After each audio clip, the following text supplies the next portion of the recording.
Con el abogado Enrique Cronagüeter, a quien, como siempre, le agradecemos su amabilidad. Doctor, buenas tardes, ¿cómo está? Buenas tardes, Marta y Lucas, un placer estar con ustedes y también buenas tardes a toda la audiencia que les escucha en todo el país. Buenas tardes, doctor.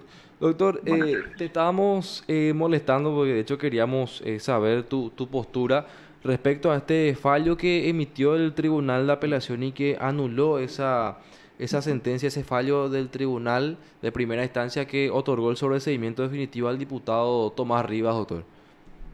Y como le decía recién a un colega de otro medio, un colega de ustedes, obviamente, Ujú. ¿verdad?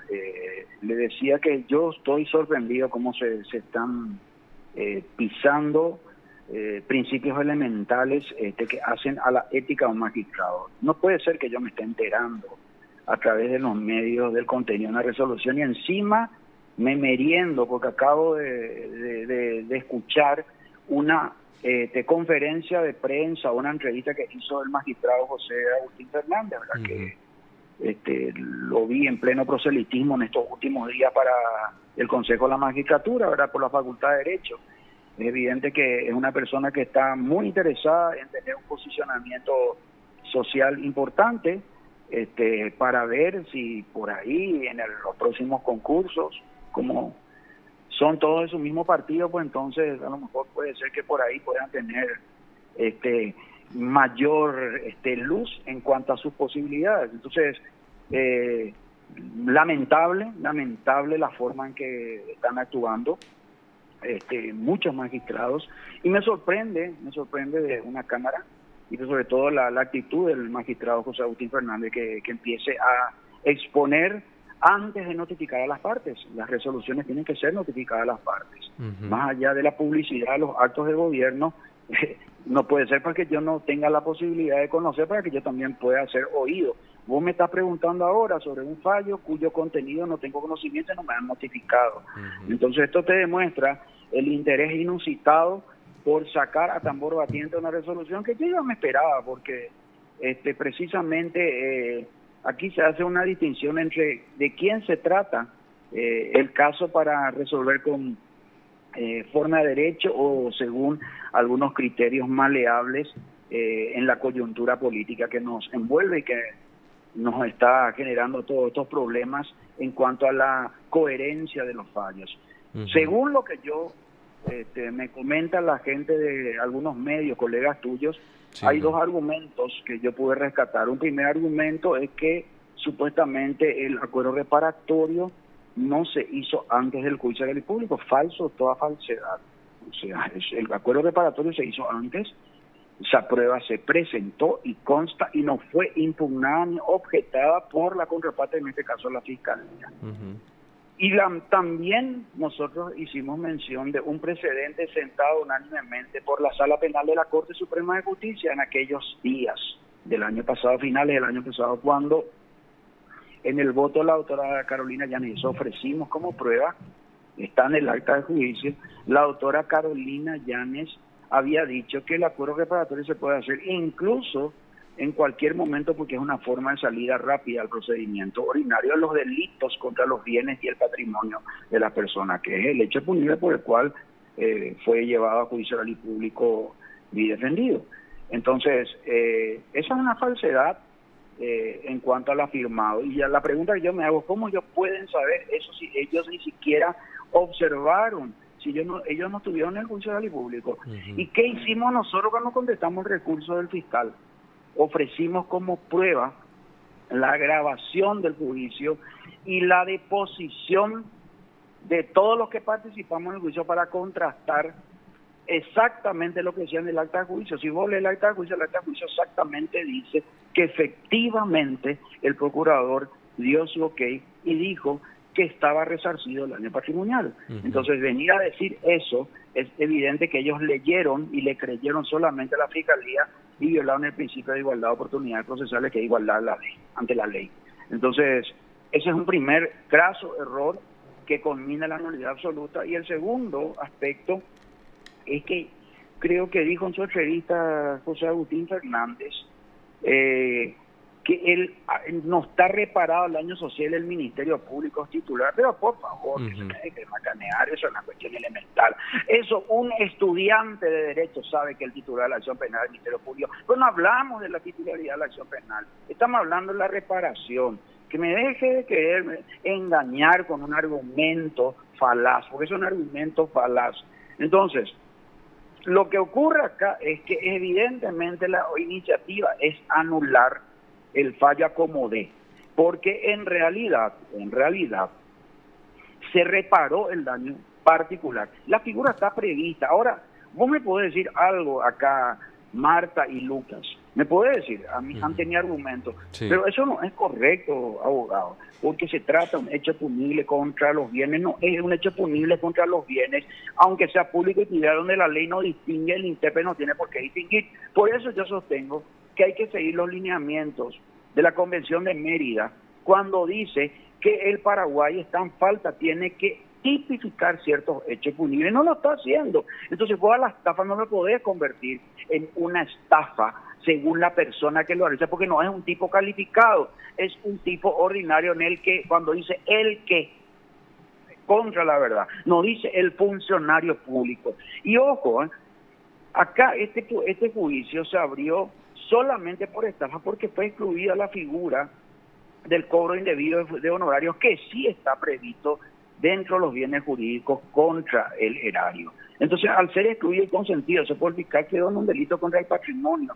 Hablar del daño social es porque no se entiende el contexto de los bienes jurídicos. Hay bienes jurídicos que pueden afectar el patrimonio, pero también puede afectar los intereses sociales, como por ejemplo los delitos contra el medio ambiente, o los delitos contra la función pública, el ejercicio de la función pública, pero el hecho por el cual fue juzgado mi defendido no es un hecho punible contra el ejercicio de las funciones públicas. Entonces, no tienen la ley, entonces interpretan la Convención de Mérida extensivamente, cuando la Convención de Mérida es inaplicable porque no está prevista la figura tal como lo quieren señalar ya varios fallos que anteriormente he cuestionado. Y un tercer punto, yo pedí la apertura a prueba, está perfectamente previsto en el Código Procesal Penal, ni siquiera se tomaron la molestia de abrir a prueba. Cuando una de las partes solicita la apertura a prueba, es deber de que se abra a prueba. ¿Y qué es abrir a prueba? Convocar una audiencia. No hubiesen hecho la audiencia, pero ¿por qué no quieren hacer la audiencia? Porque le íbamos a enrostrar que realmente el recurso planteado por la Fiscalía era deficiente. Y no es una cuestión personal, es una cuestión institucional. Toda persona tiene que expresar de manera sólida sus agravios, y no fue expresado sólidamente el agravio. Solamente dijo que no se podía llegar a un acuerdo porque la Fiscalía no estaba de acuerdo. Y nosotros le dijimos que hay una nueva ley que entró en vigencia el año pasado, que es la Ley Orgánica de la Procuraduría General de la República, en la que expresamente se decía que la Procuraduría era la víctima. Y la víctima fue convocada, y dicen este disparate que fue convocada como testigo. Es que la víctima es testigo, me sorprende que un profesor de la Facultad de Derecho diga ese disparate. Si es que dijo eso, porque eso es lo que me hicieron escuchar. Si dijo ese disparate, pero qué decepción. ¿Cómo puede ser docente de la Facultad de Derecho una persona que no sepa hoy día que en el proceso penal solo se puede declarar por testifical, y si es víctima solamente por testifical? La única declaración que no es testifical es la de imputado, porque no se puede valorar como medio de prueba. Entonces, lamentable, falta de ética y lamentable. Y bueno, si esto le va a servir para consolidarse para su carrera, para ser ministro de la Corte, adelante, suerte y fuerza, pero no sos un buen magistrado. Así le dirían la cara a este magistrado, porque lo único que hizo es desacreditar, no seguramente para otros que quieren oír, pero para el buen derecho, el humo del buen derecho, está mal el fallo. Y no es un fallo feliz desde la perspectiva de lo que se puede encontrar en el mundo jurídico. Si bien es cierto, doctor, acá estoy leyendo precisamente el fallo y bueno, también incluso el doctor Delio Vera Navarro, que es el propinante, menciona que aquí la víctima es el Estado paraguayo y el representante es el procurador, pero dice que el Ministerio Público no dio su consentimiento para esta salida, digamos, que se opuso en todo momento y es el titular de la acción pública, lo cual ya nos explicaste, doctor. El 25, sí. El 25 no hay que leer. El 25, por lo que ya no leen, esto el 25 era. Me sorprende. El 25 habla motivo de extinción, te leo. El artículo 25, inciso 10. En los hechos punibles contra los bienes de las personas o en los hechos punibles culposos por la reparación integral del daño particular o social causado, realizada antes del juicio, siempre que lo admita la víctima o el mismo, dice, y el Ministerio Público, o el Ministerio Público según el caso. ¿Por qué según el caso? Porque hay hechos punibles contra los bienes, hechos punibles culposos, donde no está comprometido el interés social. Y el daño social se da con esos hechos punibles que afectan no solamente a una persona o institución, sino afectan al conjunto de la sociedad. Yo sé lo que me van a decir ahora, como el contraargumento, estos camaristas que votaron de esta manera, van a decir que el daño social está dado por el tipo de la función pública. Sí, pero este no es un hecho punible contra la función pública, ese fue el problema. O sea, si hubiese sido un hecho punible contra la función pública, yo me callaba la boca y no te iba a decir nada de esto. Pero es evidente pues que acomoden, quieren violar el principio de legalidad. Y el principio de legalidad por el artículo 1 del Código Penal debe ser interpretado de manera estricta. La analogía y la interpretación extensiva, dice el artículo 10, segundo párrafo del Código Procesal Penal, solo estarán permitidas cuando favorezcan la libertad del imputado o el ejercicio de sus derechos y facultades. Ninguna de estas dos situaciones se ha dado. Entonces yo analógicamente convirtió en la O en I griega. Claro. Y eso te demuestra la malicia del fallo, es un fallo malicioso y tendencioso. Pues acá también precisamente, doctor, estamos leyendo el inciso 10 del artículo 25, dice que lo admite la víctima o el Ministerio Público, y aquí en el fallo dice que este caso trasciende al ámbito de la Procuraduría e involucra necesariamente e ineludiblemente al Ministerio Público, que expresamente solicita la declaración de nulidad absoluta de las actuaciones. Refiere este fallo también como argumento, doctor. Pero yo te pregunto, ¿cuál es el vicio hoy? Yo solo quiero saber cuál es lo que... Está bien, vos me puedes plantear la nulidad, el derecho de pedir está el derecho de negar. Yo te pregunto, si dice O, para vos, ¿qué es una O? Y que puede ser cualquiera de los dos, ¿verdad? No necesariamente los dos. Exacto, o si no me hubiese puesto la víctima y el Ministerio Público. Lo que está confundiendo, por eso ya digamos que es un fallo desleal con el derecho, con la ciencia jurídica. Ellos están dando a entender que el daño social también debe ser contemplado en los hechos punibles contra el patrimonio, y no es así. No, dice, entonces yo lo que digo, cambien la ley. No, vos no podés estirar como chicle la ley para poder ajustar a tus requerimientos. Por eso yo digo que acá hay algo que cada uno está tratando de caer bien ante la opinión pública. Claro que yo no voy a caer bien ante la opinión pública porque acá ya hay un juicio social con respecto a mi defendido, pero eso no me va a quitar el derecho de decir que quiero un fallo justo como tiene derecho toda persona. O sea, eso es lo que yo cuestiono. No dice eso el Código Procesal Penal. Y yo le desafío a un debate público a ver si están en condiciones. Y otra cuestión, yo te pido que leas el acta de juicio que ofrecimos como fuera, que no les importó 3 cominos y vas a encontrar que el procurador dijo que está reparado el daño. De acuerdo, perfectamente, doctor. Entonces yo te digo, sin leer todavía el fallo, ya te digo que si ese nomás es el argumento, y ustedes tienen copia, yo no tengo, imagínate, qué lamentable. Qué lamentable. ¿Sabes qué? Y eso también, ¿sabes por qué me pasa esto? Porque muchos hoy que son magistrados, que de mi edad, yo tengo 58 años, que han sido funcionales a la dictadura, nosotros no le desenmascaramos, le tendríamos que desenmascarar para que se sepa el origen de cada uno. Así nomás te digo, ya está todo dicho con lo que te acabo de mencionar. Doctor, y menciona también en un punto, y bueno, esto no sé si ya es tan relevante con todos los otros fundamentos, pero menciona que el acuerdo se realizó entre el presidente de la Cámara de Diputados, que tengo entendido en ese entonces era el señor Pedro Aliana, sí, y que eso que él no representa al Estado paraguayo, ¿verdad? Y eso mismo dijo el fiscal, pero no ofreció pruebas sobre eso. El tema, atendé bien, ¿qué hizo el Tribunal de Sentencia? El Tribunal de Sentencia, sobre la base de la nueva ley de la Procuraduría General de la República, que entró en vigencia un mes antes del juicio del señor Rivas, un mes antes entró en vigencia, decía que la calidad de víctima investiga la Procuraduría. ¿Qué hizo el Tribunal de Sentencia? Por unanimidad le convocó al procurador Juan Rafael Caballero, y él expresamente se fue a declarar, y esa información declaró, y dijo que efectivamente él tuvo conocimiento antes del juicio de ese acuerdo reparatorio, y que él no estaba en oposición porque no había nada que reparar, porque ya fue reparado. para el Estado, patrimonio público. O sea, independientemente de que el acuerdo no se haya hecho con la Procuraduría, doctor, que ellos den el visto bueno ya necesariamente implica que, bueno, no hay una, digamos, una necesidad de que siga el proceso, ¿verdad? Y no, pero ellos van a seguir a como de, acuérdate de mí.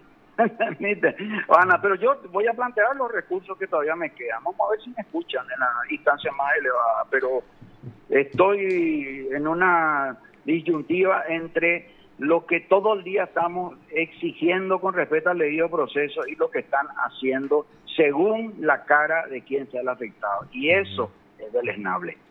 ¿Y qué recursos se podría plantear, doctor? Porque casación probablemente no. Casación, no, ¿verdad, doctor? No, casación se puede, porque la casación es solamente la posición de dos ministros, porque cuando dice el artículo 477 contra todas las decisiones que pongan fin al procedimiento, el procedimiento de acuerdo reparatorio terminó. ¿Me explico? Es una salida alternativa que está prevista. Y veremos, o si no, la acción de inconstitucionalidad, pero yo no me voy a quedar brazos cruzados que me tomen del pelo con un fallo mediocre, zafio, que no tiene pies ni cabeza. Y sorprendido sobre todo por la entrevista para contar algo que no fueron capaces de notificarnos previamente. Yo creo que eso es violatorio del Código de Ética, pero bueno, eso está hoy en veremos. Ahí precisamente te pasamos ya el fallo, doctor, para que puedas leer también la argumentación. Muchas gracias. Imagínate, lo que me tiene que notificar el tribunal se notifican ustedes, te agradezco. Eso se llama ser auxiliar indirecto de la justicia. Ahí está. Bueno, doctor, entonces ahora lo que quedaría es aguardar a ver qué decisión toman ustedes como defensa, sí, para ver si presentan o una casación, que como lo que nos estaba diciendo es lo más probable, o una acción de inconstitucionalidad, ¿no, doctor? Exacto. En eso estoy. Voy a tratar de agotar todos los recursos como me permite la Constitución y el ordenamiento, y sobre todo el Pacto de San José de Costa Rica. Perfecto. Doctor, te agradecemos mucho por tu tiempo y bueno, vamos a estar atentos a lo que se pueda. Agradezco y disculpen la vehemencia. Se entiende, doctor. Te agradecemos por el tiempo, ¿eh? Saludos gracias, a toda la audiencia. Gracias. Te informó PDS Radio TV Digital. Bueno, era el abogado Alfredo Enrique Cronaueter que hacía su descargo respecto a lo que resolvió hoy el Tribunal de Apelaciones segunda sala, y de hecho estábamos leyendo también la parte de lo que cuestiona el abogado, antes de irnos a la pausa, ahora mencionar este punto, el artículo 25 del Código Procesal Penal, el que menciona los motivos de la extinción. En el inciso 10 habla de que en los hechos punibles contra los bienes o las personas, o en los hechos punibles culposos por la reparación integral del daño particular o social causado realizada antes del juicio, que es lo que dice el abogado, siempre que lo admita la víctima o el Ministerio Público, según el caso, dice. O sea, es un motivo de extinción, y aquí yo recuerdo, porque